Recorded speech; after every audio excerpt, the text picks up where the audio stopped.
आज मैं anger management पे आपको एक और नया टिप देती हूँ। रिलेशनशिप के बारे में आपको यूट्यूब में मिल जाएगा। आज का जो टिप है वो ये है कि जब भी आपको अपना गुस्सा हैंडल करना है, अगर आपको अपना गुस्सा कम करना है, या मैं हमेशा यही सजेस्ट करती हूँ लोगों को कि कोई भी प्रॉब्लम को सॉल्व करना ही क्यों है। सबसे पहली बात तो सॉल्व क्यों करना है। अभी आप बोलोगे कि प्रॉब्लम को सॉल्व नहीं करेंगे तो क्या करेंगे मैडम। बात यह है कि प्रॉब्लम को अराइज ही क्यों होने देते हो आप। जो चीज आपके हाथ में नहीं है, कुदरत आपके हाथ में नहीं है, उसमें आप कुछ नहीं कर सकते। पर जो चीज आपके हाथ में है उसमें तो आप कर सकते हो ना। जैसे कि वक्त को सही ढंग से इस्तेमाल करना, टाइम को ढंग से मैनेज करना। कभी दिमाग में ऑब्वियसली आया नहीं है कि एंगर मैनेजमेंट के लिए टाइम मैनेजमेंट की भी ज़रूरत है, रिस्पॉन्सिबल बनने की भी ज़रूरत है। तो ये सारी चीज़ें ही हैं जो मैं आपको बहुत रियलिस्टिकली बताऊंगी, क्योंकि किताबी बातें मोर और लेस हम मोस्ट ऑफ द पीपल, हम सबको ही किताबी बातें ज़्यादा पसंद नहीं आती। हमको ऐसा लगता है ये सब बातें किताबों में अच्छा लगता है। इसीलिए बहुत रियलिस्टिक बात कहूंगी मैं आपसे। अगर आप देखेंगे, एक छोटा सा बहुत ही कॉमन एग्जांपल दूंगी जो आप लोगों ने बहुत सुना होगा, और वो है कि ट्रैफिक में जब हम जाते हैं और अगर हम लोग लेट हो जाते हैं, राइट, कहीं पर भी ऑफिस में पहुंचने के लिए, किसी पार्टी फंक्शन में जाने के लिए, किसी दोस्त से मिलने के लिए, बॉयफ्रेंड गर्लफ्रेंड से मिलने के लिए, अगर हम लोग देर से पहुंचते हैं तो ऑलरेडी हम लोग घर से देर से निकले हैं, ऊपर से रास्ते में इतना ट्रैफिक, राइट। तो हर वो चीज़ जो हमारे सामने आता है, जो हमारे टाइम पे पहुंचने के लिए बाधा बनता है, हम हर वो चीज़ के लिए मैक्सिमम वे में एब्यूजिव लैंग्वेजेस भी यूज करते हैं। उसको हम लोग उनके ऊपर गुस्सा भी उतारते हैं, और हम लोग हर उस चीज को ब्लेम करते हैं जो हमारे सामने आ रहा है और हमें टाइम पे पहुंचने नहीं दे रहा है। जबकि जो भी चीजें हमारे सामने आ रही है उनकी गलती है ही नहीं, गलती हमारी ही है। गलती हमारी ये है कि हम लोग ही घर से लेट निकले। So if you try to manage your time whether in your work, अगर आप एक मैनेजिंग डायरेक्टर है किसी कंपनी के, राइट, अगर आप मैनेजर है या अगर आप ऑफिसर है या कोई भी इंसान को आप मैनेज कर रहे हैं, या आप अपने आप को भी मैनेज कर रहे हैं, राइट। जब भी आप कोई काम हाथ में लेते हैं या किसी को काम हाथ में देते हैं, तो आप प्लीज अपने लोगों को बहुत ही प्री प्लान्ड तरीके से काम दे दीजिए। अभी टाइम मैनेजमेंट के साथ में आपका प्लानिंग भी आ गया है। तो जब आप प्लानिंग के साथ में कोई काम करेंगे, तो सबसे पहली बात, जो हमारे पास में समय की कमी जो दौड़ती है ना, हमेशा समय की कमी इतनी नहीं होगी, क्योंकि हमने पहले से ही प्लान करके रखा हुआ है कि हमको क्या करना है। अब कुदरत का कोई भरोसा नहीं है, वो कभी भी कुछ भी कर सकती है। उसको साइड में रख देते हैं। बट जितनी चीजें हमारे हाथ में है, जो चीजें हमारे कंट्रोल में है, उसको तो हम लोग कंट्रोल में लेके चल सकते हैं। Do proper planning before your time starts, ठीक है। उसके बाद उस प्लानिंग के हिसाब से अगर आप चलोगे तो आपने आधा काम तो वक्त आने से पहले ही कर दिया। आपने प्लान कर लिया कब क्या करना है, नहीं करना है। आप अपने वर्कर को भी अगर आप समझा देते हो कि इतने इतने इतने इतने तरीके से आपको काम करना है, तो आपके वर्कर को भी ओवर टाइम करने की जरूरत नहीं रहेगी। लाइफ में हम लोग ओवर टाइम में बहुत मानते हैं। इनफैक्ट मैंने तो I have worked with organizations also, big corporate companies, and I have seen many people, those who devote after office hours also, और उनका बहुत तारीफ भी होता है कि इन लोगों ने आफ्टर ऑफिस आवर्स काम किया। जबकि अगर आप देखेंगे तो वो तारीफ के एक्चुअली हमेशा काबिल नहीं होते हैं। वो इसीलिए आफ्टर ऑफिस आवर्स काम करते हैं क्योंकि जो ऑफिस आवर्स का टाइम ड्यूरेशन है, उस वक्त हम लोगों ने टाइम कहीं और स्पेंड किया है। हम लोगों ने अपने काम को प्रोडक्टिवली नहीं मैनेज किया है। इसकी वजह से हमको ज़्यादा टाइम देना पड़ रहा है, और वो भी ऑफिस के बाद। या तो फिर हम पर्पसली ऐसा करते हैं जिससे हमारे बॉस को या हमारे एमडी को या बाकी लोगों को दिखे कि बंदा ये बहुत मेहनत कर रहा है। देखिए, सब लोगों के पास में आंखें हैं, बुद्धि भी है, तो सबको पता चलता है।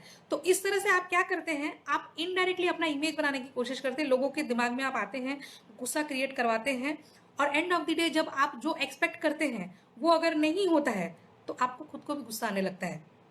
Correct. So at this moment what you have to do is, please be ethical. जब भी आप कोई भी चीज को कंट्रोल करने की कोशिश करते हो, उसके पहले आप अपने एक्शंस को कंट्रोल कीजिए। आप उस चीज को कंट्रोल करने की कोशिश मत कीजिए, आप टाइम को कंट्रोल करने की कोशिश मत कीजिए, आप अपने एक्शंस को कंट्रोल करने की कोशिश कीजिए। अगर 2 घंटे का काम है, उसको आपने उसके शुरू होने से पहले ही प्लान कर लिया होता, तो वो 2 घंटे का काम हो सकता है कि 1 घंटा 45 मिनट में भी खत्म हो जाए। बट हमने जानबूझ के टाइम पास किया। 2 घंटे में जो काम करना था उसको हमने शुरू ही किया 1 घंटे के बाद में। उसके बाद में तो प्लानिंग चालू हुआ, उसके बाद में जाके वो 2 घंटे का काम चला गया 6 घंटे। अब गुस्सा नहीं आएगा, क्योंकि 2 घंटे के बाद में हमारे परिवार वाले भी हमको एक्सपेक्ट कर रहे थे कि हम घर पहुंच जाए, या हमारे दूसरे भी कमिटमेंट्स थे।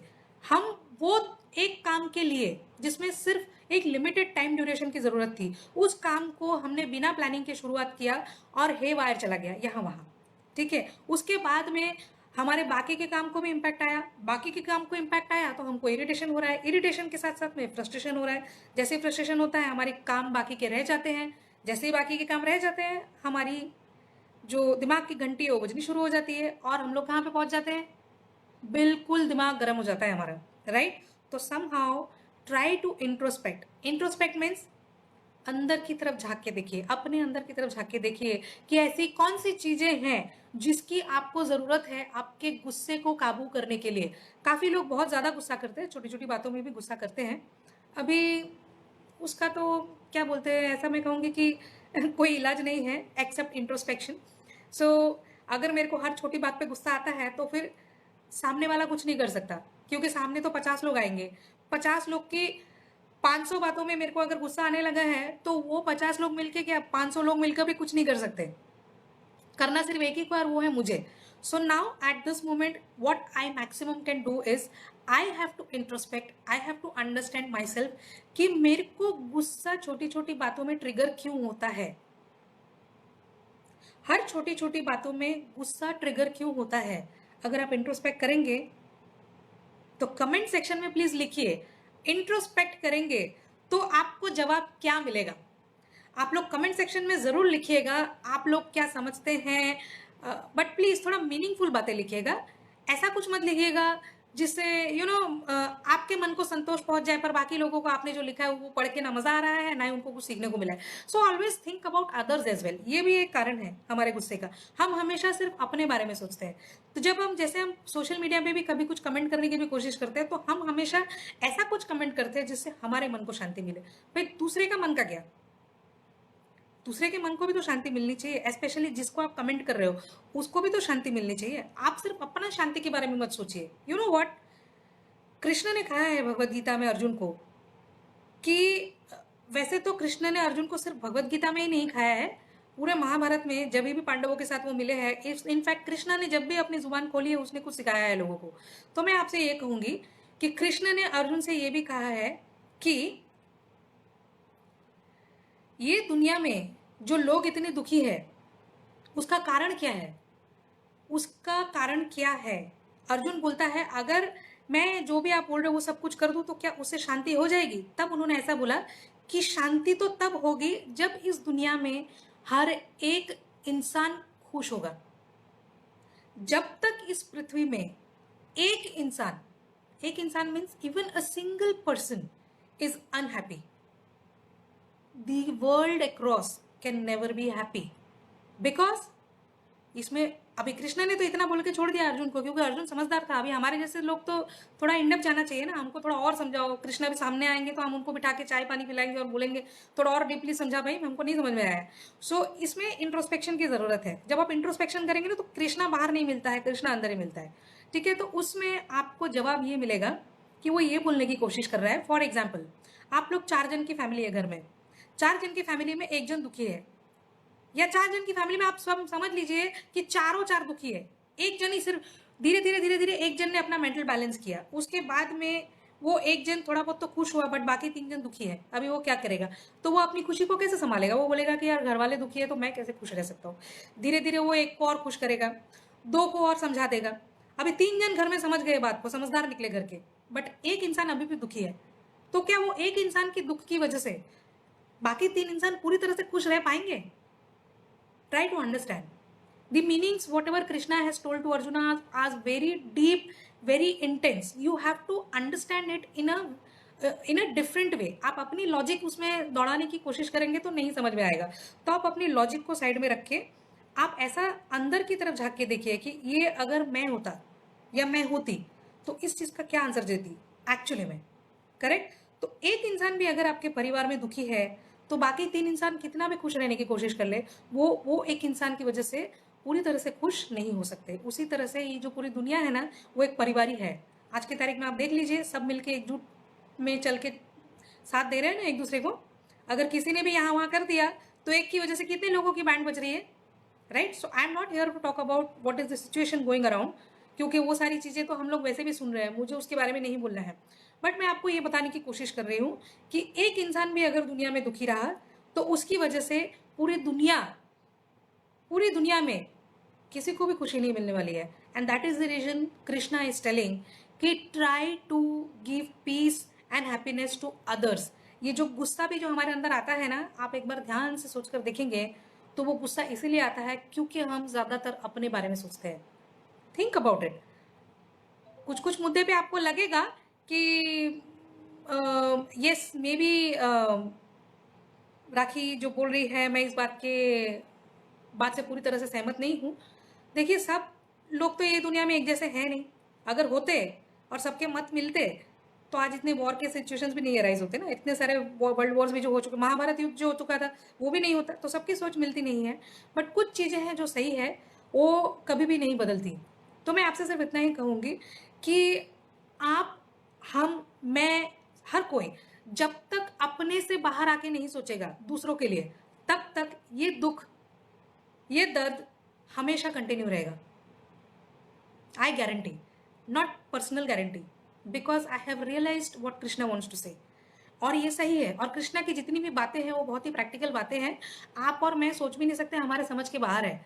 इतना प्रैक्टिकल बातें हैं जो आज की तारीख में मतलब टेक्नोलॉजी को भी मार दे, हर चीज़ को खत्म कर दे। इतना खतरनाक मैनेजमेंट स्किल्स है उसके। ठीक है, तो मैं आपको सिर्फ इतना बताऊंगी कि जितना हो सके आप सिर्फ अपने बारे में मत सोचिए। अगर आपको अपना गुस्सा कंट्रोल करना है ना, तो आप थोड़ा बहुत दूसरों के बारे में सोचना शुरू कीजिए। फॉर एग्जाम्पल, एक और एग्जाम्पल मैं आपको देती हूँ फॉर इजी अंडरस्टैंडिंग। आपका पड़ोसी, आप फॉर एग्जाम्पल आपके घर में आपका लड़के का 10th या 12th स्टैंडर्ड का एग्जामिनेशन चल रहा है। वो पढ़ने बैठा है और बाजू में आपके पड़ोसी ने जोर से म्यूजिक लगाई हुई है।